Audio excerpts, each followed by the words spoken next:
Hi అండి. ఈ వీడియోలో దేవతలకు నచ్చిన అద్భుతమైన పువ్వు గురించి తెలుసుకోండి. ఈ పువ్వు ఎంతమందికి తెలుసో కామెంట్ చేయండి. ఇక్కడ చూసారు కదా, ఈ పువ్వు మేము ఉగాదికి పెడతామండి. ఇది ఏ పువ్వు అంటే దేవదారు పువ్వు అంటారు.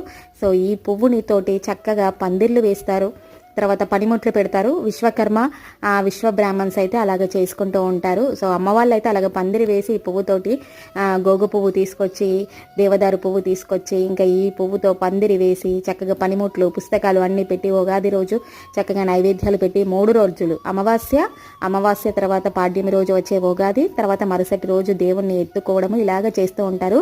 ఇంకా నేను విషయానికి వస్తే ఇంకా అత్తింటి వాళ్ళది పుట్టింటి వాళ్ళది అన్నీ కలిపి పూజలు ఉంటాయి కాబట్టి ఇంకా పువ్వు తీసుకొని వచ్చైతే ఇంక ఇలాగా తిరుమంజనం చేసిన తర్వాత అయితే పెడుతూ ఉంటాను. ఈసారి అలాగ దొరకలేదు, సో ఉగాది రోజే ఈ పువ్వుని పెట్టుకుంటున్నాను.